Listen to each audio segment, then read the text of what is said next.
Hello, my name is Jacob Payton and welcome back to my channel. Today I'm going to be talking about Star Wars Thrawn by Timothy Zahn. And it says, after Thrawn is rescued from exile by Imperial soldiers, his deadly ingenuity and keen tactical ability swiftly capture the attention of Emperor Palpatine. And just as quickly, Thrawn proves to be as indispensable to the Empire as its most loyal servant, Darth Vader. On missions to rout smugglers, snare spies, and defeat pirates, Thrawn triumphs time and again. As one promotion follows another in his rapid rise to great power, he schools his trusted aide, Ensign Eli Vanto, in the arts of combat and leadership and the secrets of seizing victory. Still, Thrawn has much to learn about the political arena, where ruthless Arinda Price would be his potent ally or brutal enemy. But becoming an admiral will put Thrawn to the ultimate test, as he marshals all his knowledge, instincts, and battlefield brilliance against an insurgent uprising that threatens the Empire's grip on the galaxy and his own carefully laid plans for future ascendancy.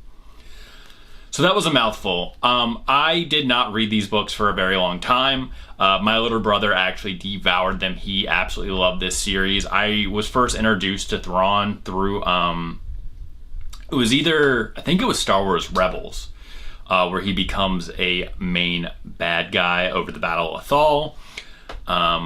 Yeah, I don't know why I put off reading this, because, man, do I absolutely love this book.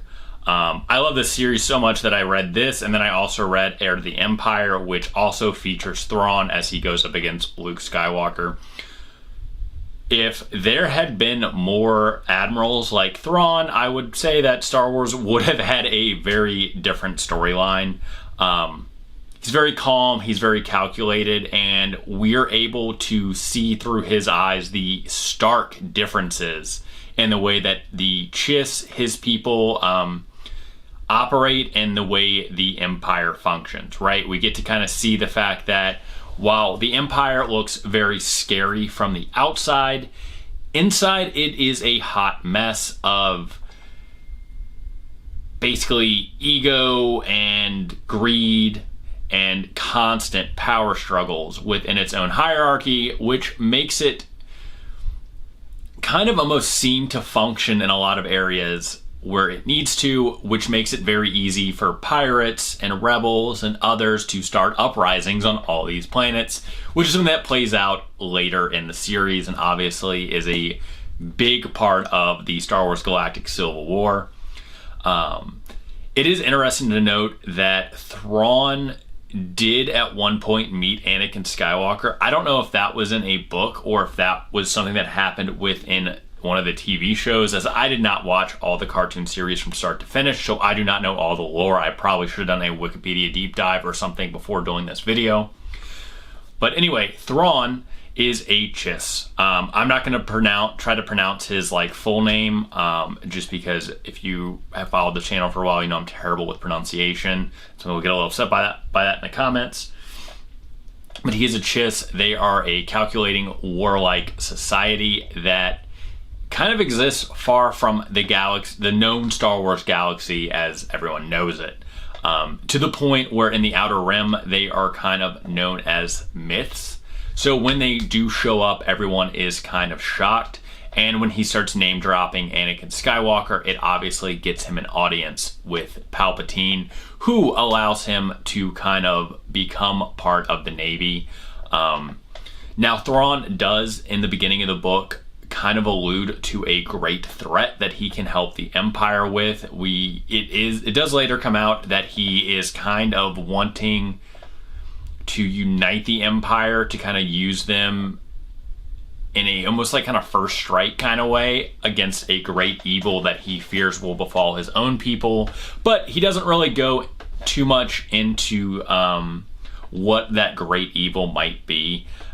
This book, while it does have him hunting down the beginnings, or what is seemingly the beginning of a rebel leader that might even be part of a larger uprising, I think where this book really shines is his interactions with Eli Vanto, because it's kind of through Eli Vanto that we learn more and more about not only Thrawn, but the Chiss itself and how they operate. One thing I find really interesting is that it becomes very clear, I think, to the reader, and maybe not to Eli for quite a while, that Thrawn is very good at picking people and kind of training them, and then bringing those people tighter and tighter into his circle in a way that I don't think was appreciated by Eli and some of the other people in the beginning of this book. Now, we do kind of get to see some of Thrawn's failings, and most of those are the fact that he does not know how to operate in the Empire's power structure, right? He doesn't play nice with people who essentially can't do their jobs, right? His society is just so different in the way that they handle their military and their navy that, you can't buy a commission. It's all on your natural talent and ability, something that isn't happening within the Empire, which I thought was really interesting because I don't think I knew too much about that within the Empire. I knew that Palpatine, or at least the Emperor, could kind of assign Moths. I did not know how high up they were on the political structure. I didn't realize that officers could kind of buy their commission, and that was kind of a way that the Emperor kept people in line. It kind of allowed him to keep chaos within the ranks, so no one was really watching too closely to what he was doing because his own people were too busy fighting each other. And that is something that Thrawn notes, and something that I kind of found interesting as well. One thing, though, I do really wish it had gone into a little more detail about the great evil that Thrawn is worried about. I found out very interesting. Obviously, this is the first book of the series, so that's not going to be given away in the first book. This book is really just getting to know Thrawn and going over some of his, the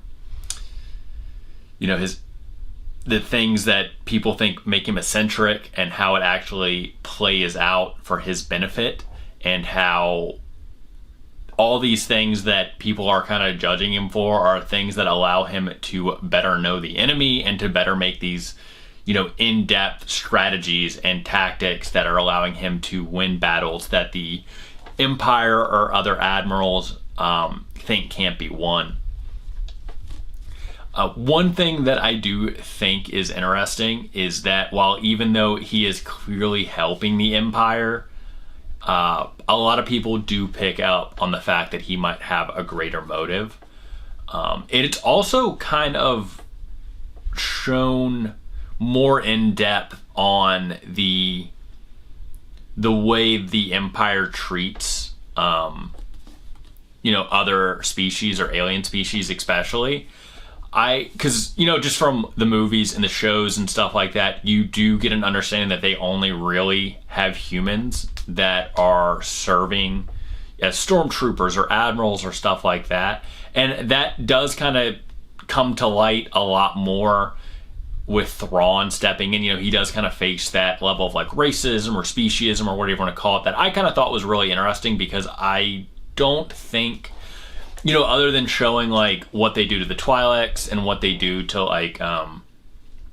Chewbacca's people, Wookiees, I don't know why I just blanked on that, we don't really get the full understanding of the fact that a big part of the Empire is that really only humans have a place in it, which I think is really interesting, especially when you think of the earlier movies and the earlier books where it is a bunch of species working together.